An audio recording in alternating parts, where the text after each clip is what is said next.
ঈদের লম্বা ছুটির পর খুলেছে রাজধানী সহ সারা দেশের শিক্ষা প্রতিষ্ঠানগুলো। এ বিষয়ে আরও জানাতে রাজধানীর Bailey road Viqarunnisa Noon school and college থেকে যুক্ত হচ্ছেন মাহফুজা বৃষ্টি। বৃষ্টি, ছুটির পর শিক্ষার্থীদের উপস্থিতি কেমন দেখছেন, শিক্ষকরাই বা কি বলছেন জানাবেন। মাস ছুটির পরেই কিন্তু শিক্ষার্থীরা তাদের শিক্ষা প্রতিষ্ঠানে ফিরতে শুরু করেছে। উপস্থিতির কথা যদি একটু দেখানোর চেষ্টা করি তাহলে উপস্থিতি কিন্তু আসলে কাম্য, যেটা কামনা করছে স্কুল প্রতিষ্ঠানগুলো কর্তৃপক্ষরা, সেই তুলনায় হয়তোবা সেটা ফিল আপ হবে। আমরা যতটা দেখতে পাচ্ছি রাজধানীর যে বিভিন্ন স্কুলগুলো আছে তারা কিন্তু বিভিন্ন শিফটেই কিন্তু স্কুলগুলো চালায়। যেমন সব মর্নিং শিফট শুরু হয়, তারপর হচ্ছে আপনার যে মিড নুন একটা শিফট রয়েছে 12টায়, সেটার পরে কিন্তু আবার দুপুর 2টো শিফট রয়েছে। তো এই মিলিয়ে কিন্তু যদিকা বারবার শিফট অনুযায়ী শিক্ষার্থীরা আসা যাওয়া করছে বিশেষ স্কুলগুলোতে। আমরা যেমনটা দেখতে পাচ্ছি যে একটু আগে আমরা Motijheel ideal school and college সেটা ঘুরে এসেছি, সেখানেও যেমন অলরেডি ক্লাস শুরু হয়ে গেছে।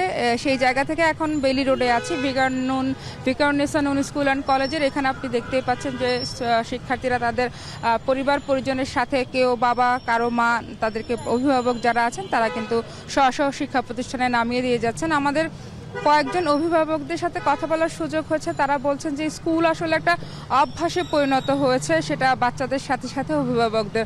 প্রতিদিন সকালে উঠলে বাচ্চাদের সাথে বাবারাও রেডি হচ্ছেন, মায়েরা রেডি হচ্ছেন, তাদেরকে নিয়ে আসছে। তবে স্কুল কর্তৃপক্ষের কাছে তাদের আশা যে এমন তাদের সুস্থ এবং স্বাভাবিকভাবে যে তাদের সন্তানদেরকে স্কুল প্রাঙ্গণে রেখে যায়, তারা যেন সেই স্বশিক্ষা নিয়ে আবার সুস্থভাবে স্বাভাবিক অবস্থায় যেন তারা বাড়িতে ফিরে যেতে পারে, ততটুক পর্যন্ত দায়িত্ব কিন্তু শিক্ষা প্রতিষ্ঠানে যদি একটা শিক্ষক অথবা শিক্ষার্থীর কোনো সমস্যা হয়ে থাকে তাহলে সেটা দেখবে কিন্তু শিক্ষার্থীরা। সব কিছু মিলিয়ে শিক্ষা ব্যবস্থা, আমাদের দেশের শিক্ষা ব্যবস্থা যেমন একটা অবনতি ঘটতে নিয়েছিল, সে জায়গা থেকে এখন অভিভাবক যারা, তাদের একমাত্রই চাওয়া নতুন শিক্ষামন্ত্রী এসেছেন, সরকার এসেছেন, তারা এই শিক্ষা ব্যবস্থাকে সুন্দর স্বাভাবিক করে আরও উন্নত করে বাংলাদেশকে উজ্জ্বল করবে। এই ছিল যুথিকা আমার কাছে।